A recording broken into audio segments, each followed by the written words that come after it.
Estamos iniciando mais um diálogo hoje com um tema muito legal, não muito agradável, mas importantíssimo nos dias de hoje, que é sobre cibersegurança. E quem vai falar conosco é o Daniel Barbosa, que é especialista da E7. Obrigado, Daniel, por falar conosco. Muito obrigado pelo convite, Ed. Bom, só apresentar a E7 para quem não conhece, né? Uma empresa que está aí em 180 países, com escritórios em Bratislava, San Diego, Singapura, Buenos Aires, Cidade do México e São Paulo. Uma empresa dedicada a oferecer segurança para as empresas e indústrias. Isso, nós oferecemos, com certeza, soluções de segurança para todos os tipos de indústria, mas também para o usuário final, né? Nós também auxiliamos a proteger a parte doméstica do público. E nós nos dedicamos bastante em pesquisa de segurança, análise de ameaças, tudo para melhorar as nossas camadas. Nós acreditamos muito nessa questão de camadas de segurança, que é o mais adequado para se proteger do cenário que nós temos vivido hoje em dia. Bom, a E7 fez um levantamento, né, e a gente recebeu esse levantamento, especificamente na atuação desses cybercriminosos no meio esportivo, né, dentro do esporte. Nesse levantamento que a Bianca mandou para a gente, estima-se que o esporte represente de 1 a 2% do PIB mundial. Também estima-se que as receitas publicitárias do esporte, no ano de 2030, deva ultrapassar 100 bilhões de dólares. Quer dizer, não é brincadeira as cifras envolvidas, os esportes envolvidos e também o que está por trás disso em termos de segurança. Eu queria começar com você, Daniel, com relação ao ano passado, um ataque, não sei se eu posso chamar de ataque, se você me permitir, dentro da NBA, né, com relação à própria NBA, não foi em um time, porque também já teve em times da NBA, mas da própria NBA nos serviços de e-mail externo. Queria que você contasse um pouco desse caso. Esse foi um caso bastante emblemático, Edmo, e repercutiu no mundo todo, né? Traz um pouco à luz aí o que nós já sabemos há algum tempo. A indústria do esporte é como quaisquer outras das grandes indústrias do mundo, ela movimenta muito dinheiro, e isso faz com que ela seja alvo dos cybercriminosos, né? Nesse caso aí da NBA, foi um servidor de e-mail externo que foi invadido pela nota que eles publicaram, onde não muitos dados foram vazados, mas ainda assim são dados que deveriam ser adequadamente protegidos. E existem diversos outros exemplos aí. Teve um vazamento de quase 40 GB de dado de um clube da Europa, já teve ataque de ransomware, então a indústria é muito focada e, infelizmente, parece que os responsáveis pelo mantenimento desses ambientes ainda não estão os protegendo adequadamente. Então a gente acaba nos deparando aí com vazamento de dados, que é um dos fatores principais que interessam aos cybercriminosos, acabam com criptografia de ambiente, que é o caso do ransomware, extorsão.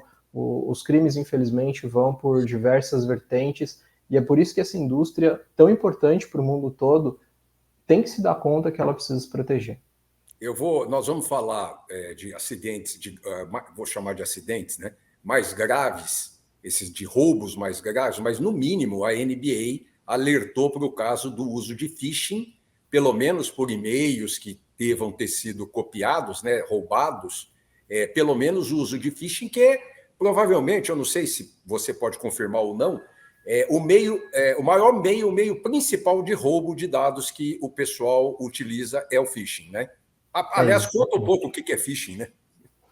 Exatamente. Bom, basicamente o phishing é uma tentativa de enganar a pessoa que está recebendo, fazendo com que ela acredite em determinada informação.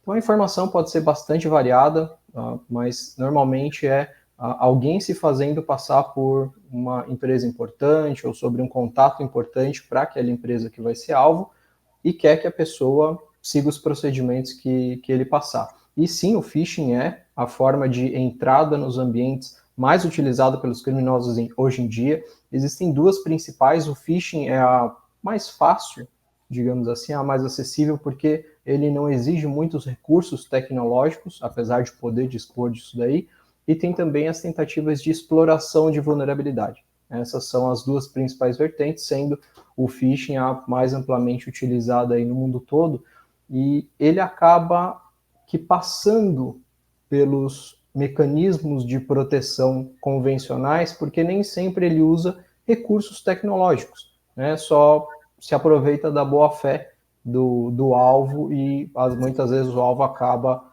clicando, acaba fornecendo as informações que o criminoso está querendo. A NBA não divulgou o grupo que fez o ataque, mas a Asvel, que é o time francês, que também sofreu um ataque, divulgou que foi o No Escape. Quem invadiu, né, o site, os arquivos do clube, e que hoje efetivamente prejudicou ali nomes como o atleta Tony Parker, que inclusive confirmou que foi lesado, né, através daquele ataque. Sim, esse era o nome que eu gostaria de me lembrar, obrigado, Asvel, que foi o caso do vazamento de 32 GB de dados.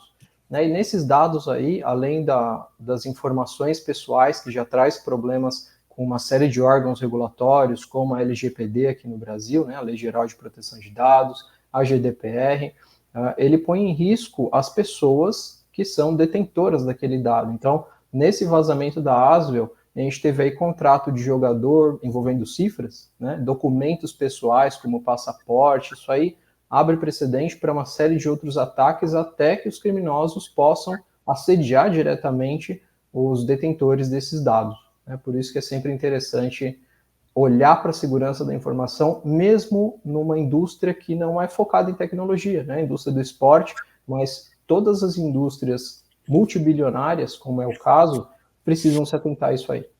Claro. Já o Houston Rockets, como eu falei lá no caso da NBA, eles divulgaram o ransomware Babook Locker, né?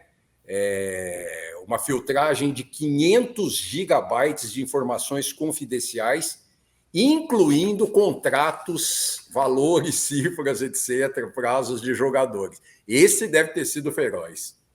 Com certeza. E o ransomware é um tipo de ataque que deixa a empresa um pouco refém, né? O intuito dele é bloquear o acesso às informações até que a empresa opte por pagar o resgate. Nós, obviamente, recomendamos que o resgate nunca seja pago, porque o pagamento dele permite que aquele grupo consiga atacar outras empresas. Você fomenta, pagando o resgate, você fomenta a possibilidade de outros ataques. Então, nós sempre sugerimos que seja pensado na segurança como um investimento antes do ataque acontecer, para impedir exatamente que esse tipo de caso ocorra. Porque depois que o ambiente está comprometido, as pessoas que cuidam daquele ambiente se veem meio que sem saída. Né? Se não tem um aparato tecnológico, se não há um backup, se não há medidas que foram tomadas previamente, muitas vezes as vítimas se veem propensas a pagar o resgate e fomentar aí os próximos ataques. Então é interessante, principalmente em caso de ransomware, olhar com um pouco mais de cuidado para os meios que ele pode entrar no ambiente e proteger com diversas camadas de segurança todos esses meios sempre que possível.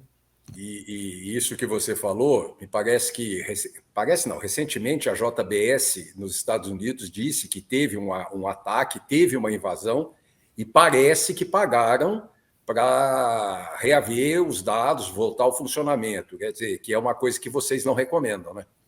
Exato. Inclusive, eu ouvi um caso, não vou citar aqui o nome da empresa, mas em que o resgate foi pago, os dados foram adequadamente devolvidos, porém, ninguém do ambiente tomou medida nenhuma para solucionar o problema, né? Porque o problema em si não é ter acesso aos dados, é claro que é importante, mas é necessário cuidar para que aquilo não se repita, e essa empresa não cuidou, o mesmo grupo invadiu novamente o ambiente, sequestrou novamente os dados e a empresa, infelizmente, pagou 2 vezes pelo resgate. Então, não basta só pagar caso a empresa se veja num beco sem saída e opte por isso, mesmo que nós não recomendemos.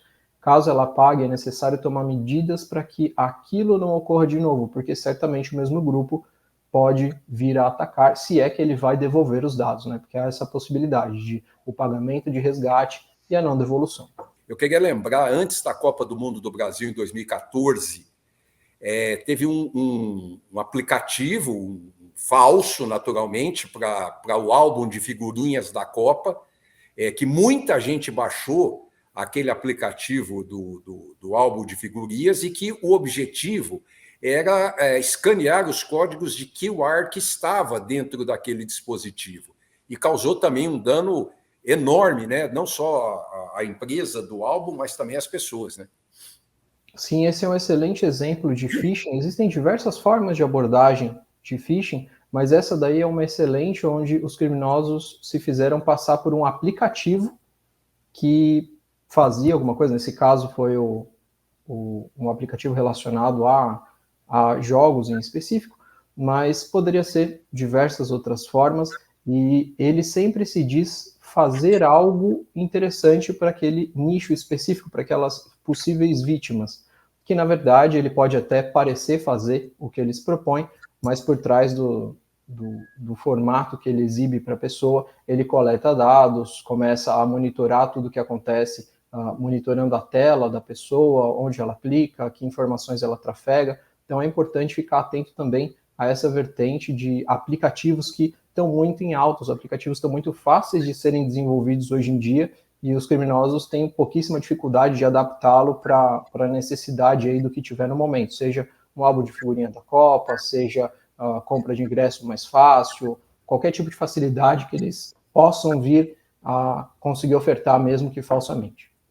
Há quase um ano foi registrado um ataque à Ferrari, né? Quer dizer, nesse caso da Ferrari, houve acesso a dados de clientes aí, parece que pelo mundo inteiro, dados como CPF, contato, nome completo, o que expõe, né? Porque eu imagino que o cliente que possa ter uma Ferrari é um cliente extremamente seletivo, é uma coisa delicada, envolve uma série de coisas.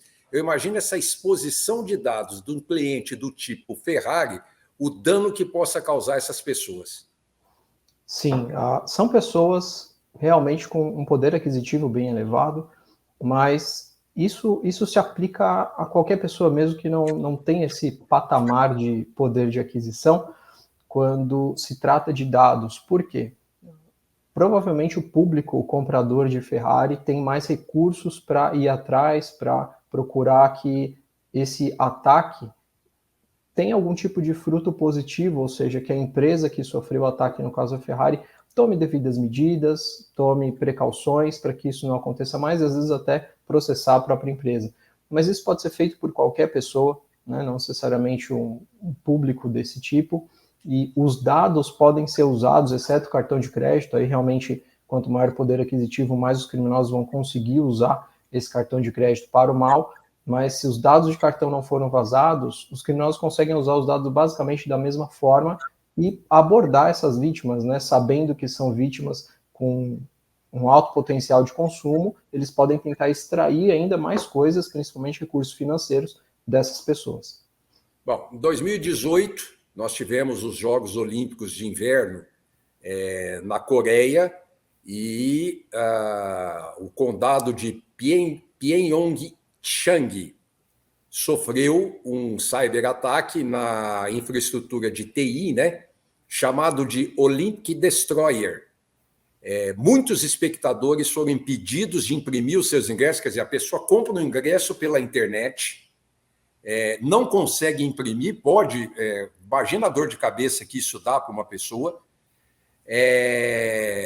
Os Estados Unidos e a Inglaterra denunciaram o grupo Sandworm em relação a esse ataque. Esse grupo já tinha sido denunciado na campanha eleitoral do presidente da França, Macron, aquele blackout na eletricidade da Ucrânia que tinha acontecido. Quer dizer, e ainda, além de não deixar imprimir os ingressos para os Jogos Olímpicos de Inverno na Coreia do Sul, tiraram drones do ar e informaram que isso estava acontecendo por um provável conflito entre Coreia do Norte e China, o que é um absurdo, é impossível um conflito entre Coreia do Norte e China. Quer dizer, a coisa é extensa, né, num ataque só.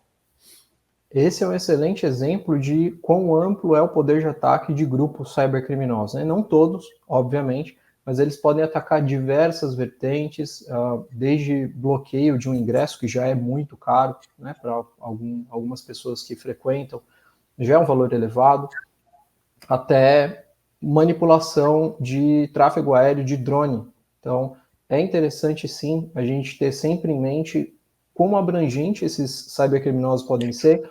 Um ataque a uma infraestrutura crítica, como foi o caso de abastecimento de energia elétrica num país que necessita de calefação. Então, é interessante ter sempre em mente que os cybercriminosos, esse ransomware que eu comentei, que ao pagar o resgate você pode fomentar outros ataques de ransomware, você pode fomentar também esse tipo de abordagem, porque um grupo pode atacar diversas frentes, né? Não necessariamente só abordagem a empresas de um determinado nicho, abordagem ao usuário final. Eles podem sim fazer ataques entre países, podem impedir que pessoas tenham acesso a recursos de infraestrutura crítica, como o caso da energia elétrica. Então, é interessante sim a gente sempre ter isso daí em mente. E os Jogos Olímpicos de Tóquio também sofreram, porque os Jogos eram para ter sido realizados em 2020, por conta da pandemia, do coronavírus, acabou sendo realizado em 2021, né, ainda sob um monte de proteções, etc. Mas vazou também dados através do GRU, é o chamado grupo que invadiu, usando a mesma estratégia de o nome, esqueci, Pyeongchang, é duro falar coreano, né? Pyeongchang, mas o telespectador vai me perdoar. Mas eles pegaram os dados e mandaram e-mails como se fossem mensagens oficiais do Comitê Olímpico Japonês, e muita gente entra em cima dessas mensagens e acaba sofrendo fraudes incríveis, né? Sim, uma das técnicas que os criminosos usam é exatamente essa, é ter dados válidos da pessoa, ou seja, como se fosse realmente uma empresa que possui os dados dessa pessoa que está entrando em contato. Então ele faz uma validação simples, por exemplo, fala, boa tarde, fulano, portador do documento tal, temos aqui uma oferta para você para assistir determinado jogo ou para conseguir imprimir o seu ingresso. As vertentes são distintas, mas eles vão por esse caminho e a pessoa acaba acreditando, porque quem que vai ter meu dado? Né? Boa parte das pessoas não se dá conta que milhares de dados já foram vazados no mundo todo. Então, ver isso daí com bastante carinho, sempre desconfiar daquilo que se recebe de forma passiva, é essencial para não cair nesses golpes de phishing. A Agência Mundial Antidoping, né, que também sofreu uma invasão em 2016, e as pessoas perguntam, né, o que vai fazer com os dados da Agência Mundial Antidoping. É bom o telespectador saber que existe uma lista de medicamentos que são proibidos de uso pelos atletas durante competições. Porém, essa lista ela pode ser autorizada a alguma coisa mediante uma comprovação da necessidade desse uso de atletas. E ali você tinha nomes como as irmãs Venus e Serena Williams, você tinha a supercampeã Simone Biles dos Estados Unidos, que faziam uso de alguma medicação e que acabaram tendo essa condição divulgada ao público por conta desse vazamento. Sim, é importante também salientar que existem dois tipos de dados, né? O dado pessoal, que são as informações basicamente cadastrais de uma pessoa, e os dados sensíveis, que são aqueles tipos de dado que permitem qualquer tipo de discriminação. Então, por exemplo, que remédios a pessoa toma, orientação sexual, etnia e diversas outras características mais pessoais são considerados dados sensíveis. Pelas leis de proteção de dados ao redor do mundo, né? No Brasil, a Lei Geral de Proteção de Dados, você faz uma distinção bem específica sobre isso daí, e a não proteção desses dados sensíveis é ainda mais prejudicial. Lembrando que todas as leis de proteção aí têm multas altíssimas, chegam nas cifras de milhões, e é por isso que todas as indústrias precisam se preocupar com isso, porque todas elas manipulam esse tipo de dado, não necessariamente dado sensível, mas dados cadastrais. Então, é preciso proteção em todas as vertentes que envolvem o tráfego, o armazenamento e uso desse tipo de dado de todas as pessoas. E, pelos dados que eu pude ver aqui, China é o país que mais comete esse tipo de crimes cibernético, né? Seguido pela Rússia, e nesse caso da Agência Mundial Antidoping, foi o grupo russo Fancybers quem cometeu isso, e depois a própria atleta Simone Biles anunciou que tinha tomado medicamento para transtorno de déficit de atenção e hiperatividade por muito tempo. E isso provavelmente iria constar num exame antidoping dela, porém ela não seria punida caso fosse pega. É um perigo enorme. Daniel, nós estamos indo para o final do programa. A pergunta é: qual é o conselho para dar para as pessoas que a gente já está cansado de falar, né? Mas não acessar link, site, nada que seja que você não conheça, que você não tenha informação. Isso, toma cuidado com tudo que você recebe de forma passiva, ou seja, que você não solicitou para receber aquele tipo de informação, seja promoção, seja algum alerta informando algum tipo de dívida, alguma necessidade de regularização. Cuidado com qualquer coisa que você receba de forma passiva, porque é a forma que os criminosos usam principal para abordar as suas vítimas. Proteja todos os seus dispositivos, isso serve tanto para as pessoas quanto para a indústria do esporte, né? Proteja servidores, proteja smartphones, eventuais notebooks, computadores, com um software de proteção adequado e trabalhe olhando para diversas camadas de proteção para impedir que um ataque eventual seja barrado em algum desses níveis de proteção.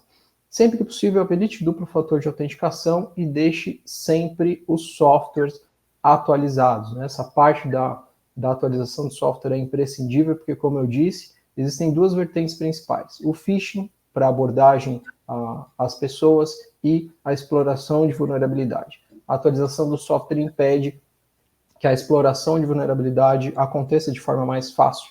E, claro, sempre citando a conscientização. Todos os ambientes precisam ter ciência de que eles podem sim ser alvo, podem sim ser comprometidos, e eles sim têm troféus valiosos para os criminosos que os criminosos vão buscar dentro desse ambiente, então é necessário sim proteger a todos.